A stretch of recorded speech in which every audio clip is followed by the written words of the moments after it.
안녕하세요. 지난번에 보내주신 사연을 읽고 제가 간단하게 솔루션을 드렸던 적이 있습니다. 그리고 사연을 올려주십시오. 그러면 간간히 사연을 읽고 솔루션을 드리겠습니다. 상담 오시기 어려운 분들을 위해서 그렇게 해드리겠습니다 했더니 사연이 하나 올라왔어요. 사연을 읽어드리겠습니다. 안녕하세요. 이번에 온라인 교육 신청한 누구누구입니다. 온라인 교육 듣고 계시나 봐요. 저희 아이는 이제 중3이 되는데요. 중2 11월부터 등교를 못하고 대인 깊이 사람 많은 곳에 가면 손을 떨거나 힘들어하고 있습니다. 박사님 동영상 중에 사회화 불안 증상과 같네요. 병원도 가보았으나 약 먹고 더 안 좋다고 약도 먹지 않고 있어요. 지금은 종일 집에 있지만 주 1회 청소년 상담센터에서 상담, 주 1회 개인 농구 수업하고 있습니다. 박사님 말씀대로 엄마가 먼저 변해야 한다는 것에 온라인 수업도 잘 듣고 숙제도 해보려고요. 그런데 다음 달 개학을 앞두고 아이는 학교를 왜 다녀야 하냐며 아직도 마음의 문을 열지 않고 있는데요. 아이가 이런 말을 할 때 뭐라 말을 해야 할지 모르겠습니다. 사실 지난 등교 거부 때 그 악몽이 두려워 2월이 되닌 제 마음이 요동을 쳐서 마음을 잡으려 노력 중입니다. 개학을 앞두고 제가 아이에게 해줄 수 있는 말이 무엇일까요? 이렇게 사연이 올라왔습니다. 자, 이 사연 속에 제가 좀 궁금한 내용이 있어요. 아이가 지난 11월부터 등교 거부했네요. 지난 11월부터 등교 거부했으면 얼마 되지 않았어요. 보통 등교 거부가 1년 정도, 6개월 정도 지속됐을 때 제3실 문을 두드리는 거에 비하면 작년 11월이라고 그러면 불과 한 2달 정도 등교 거부하고 이 아이가 방학을 맞이했다는 거죠. 그리고 사회화 불안은 맞는 것 같은데 농구 수업까지 가능하고 또 청소년 상담센터 주 1회 가는 걸 봐서는 그렇게 심각한 상태는 아닌 것 같아요. 근데 제가 이제 어머님 성함은 여기서 밝혀드리지 않았지만 온라인 아카데미 수강하고 계시고 또 숙제를 잘 올려주셔서 저희들이 그걸 좀 잘 읽고 지금 피드백을 해드리고 있습니다.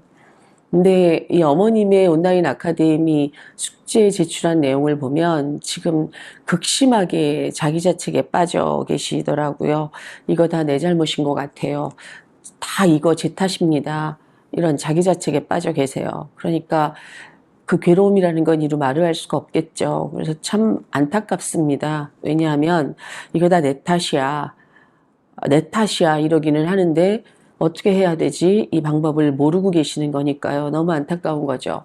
근데 이제 자기 자책이 너무 지나치면 난 참 쓸모없는 엄마구나. 난 살아있을 자격이 없어. 이렇게까지도 가십니다. 그래서 여기 이 사연에는 없지만 죽고 싶다 이런 생각들을 하시는 어머님들도 계세요. 자, 어머님이 지금 목적하고 계시는 건 이 사연에서 이제 3월 됩니다. 아이 학교 가야 되는데 어떻게 무슨 말을 해야 될지 모르겠습니다. 라고 이야기하고 계세요. 그런데 무슨 말을 해야 될지 모르겠습니다. 이건 내가 어떤 행동을 해야 되나요? 라는 뜻입니다. 내가 어떻게 해야 될까요? 이것도 내가 어떻게 대응해야 할까요? 의 뜻입니다.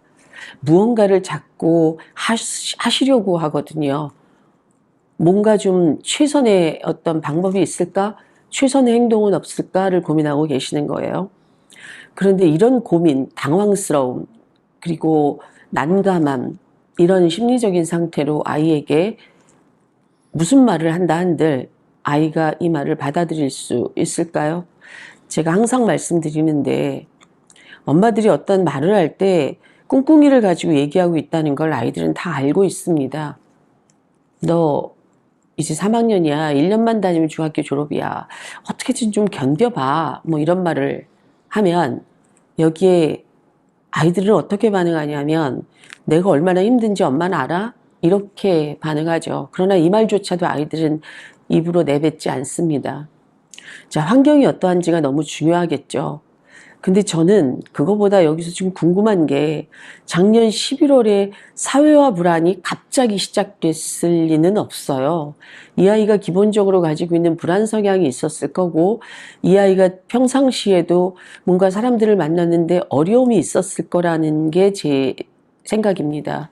그러면 작년 11월에 이러한 불안 증세가 나타났을 때 병원에 가셨고 정신과 선생님이랑 의논하시고 약을 먹었습니다. 물론 불안장애 약물을 처방받았을 거예요. 그런데 왜 여기 이 사연에 우리 아이가 어떤 어려움이 있었습니다라는 이야기가 없는지 전 그게 참 많이 궁금합니다.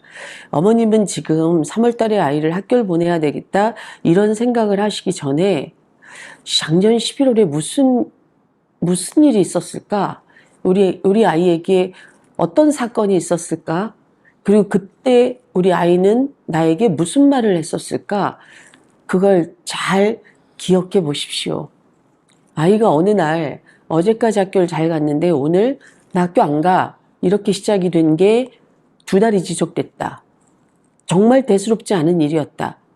과연 그랬을까요? 틀림없이 뭐든지 계기가 있게 마련입니다.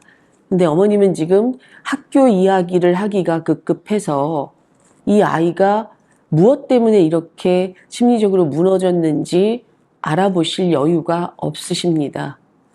그러니까 아이는 약을 먹어도 효과가 없어 라고 이야기하는 겁니다. 왜냐하면 약물로 해결할 수 없는 케이스이기 때문입니다. 아이가 이렇게 불안을 느끼고 있다는 건 그 불안의 근원적인 감정은 두려움이라는 건데 두려움이라는 감정은 여러 가지 형태로 나타납니다. 두려움이 불안으로 가면 신체화 증상으로 가면 불안이라는 걸로 드러나죠. 불안은 감정적인 문제이지만 신체 반응입니다. 가슴이 쿵쾅쿵쾅 뛰면 두려움은 불안으로 가죠. 그런데 두려움이 공포라는 걸로 가게 되면 짐승도 우리에 갇히거나 포획되면 자기를 해치는 쪽의 행동도 합니다. 사자나 호랑이 같은 맹수들도 포획되면 자기를 물죠. 상처 입히고 공포로 갔을 때 자기 자신을 스스로 해치는 행동을 하는데 이 아이의 두려움이 거기까지 자해나 이런 쪽으로는 가지 않았어요. 그런데 사람들 만나는 것이 힘들어졌다. 그렇다 그러면 이 아이의 두려움은 뭐에서 시작됐을까? 혹시 2학년 2학기 기말고사를 앞두고 이런 일이 있었다는 건데 혹시 시험에 대한 불안 때문이었나? 시험에 대한 두려움 때문이었나? 혹시 이 아이가 성적을 계속 상위권을 유지하고 있었는데 2학기 중간고사 때 성적이 무너지면서 이런 일이 있었나? 이런 주도 면밀한 관찰과 좀 분석이 필요합니다. 상황에 대한. 그러려면 어머님의 감정적인 문제들이 조금 해결이 되셔야 돼요.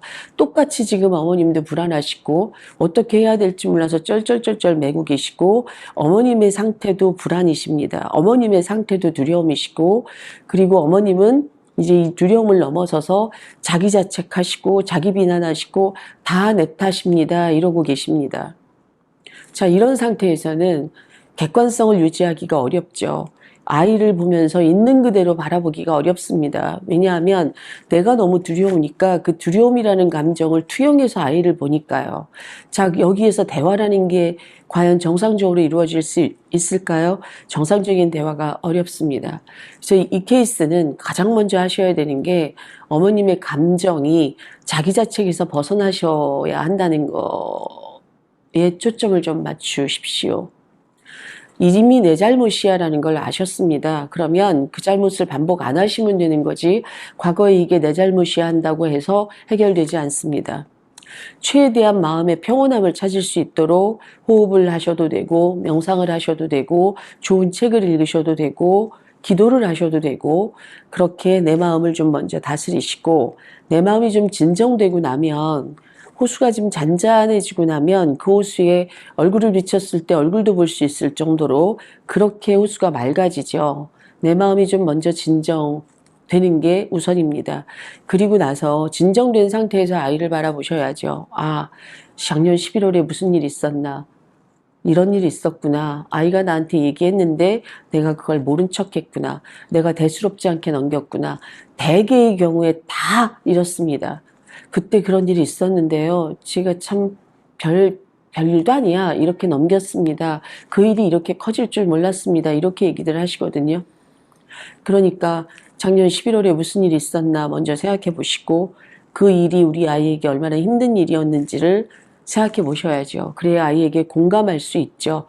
그리고 학교를 꼭 보내야 되겠다. 학교 안 가면 큰일 나겠다 하는 내 마음을 좀 들여다보십시오. 정말 학교를 안 가면 큰일 나는지, 목적이 학교만이 돼버리고 나면 중간 모든 것들이 생략되어질 수 있습니다.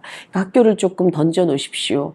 아, 졸업하기 위해서 며칠까지 결석이 가능한가? 최악을 대비하면 난 이것까지 각오해야 되겠구나. 그러면 그 시간 동안 내가 뭘 할 수 있을까? 우리 마음, 우리 마음, 우리 아이 마음, 내 마음, 그걸 좀 들여다보고, 우리 아이 마음을 공감해줘야 된다면 공감을 해줘야 되고, 이해를 해줘야 된다면 이해를 해줘야 되겠구나. 이렇게 생각하십시오. 그리고 나면, 공감받고 나면, 네, 아이는 움직일 겁니다. 엄마 마음이 안정되고 나면 아이는 움직입니다. 그 시작이 엄마 때문이었는지, 학교 때문이었는지, 성적 때문이었는지, 원인도 알 수 없는데, 결과, 왜 아픈지 이유도 모르는데 약을 처방할 수는 없는 것과 똑같은 이치입니다. 어머님 마음 가라앉히시고 원인이 뭐였는지를 가만히 들여다보십시오. 좀 아이를 객관적으로 관찰해 보시고 내가 뭘 놓쳤나 이렇게 돌아보시면 아마 분명히 답을 찾으실 수 있을 거라고 생각합니다. 자기 자책하지 마십시오. 끊임없이 올라오는 과제에서 제가 느껴지는 안타까움은 이렇게 자기 자책하시다가 어머님의 삶이 완전히 무너질까 하는 그런 안타까움이 너무 많습니다. 용기를 잃지 마시고 희망을 잃지 마십시오. 내 생각과 내 감정을 분리해내는 것만으로도 반은 해결하실 수 있습니다.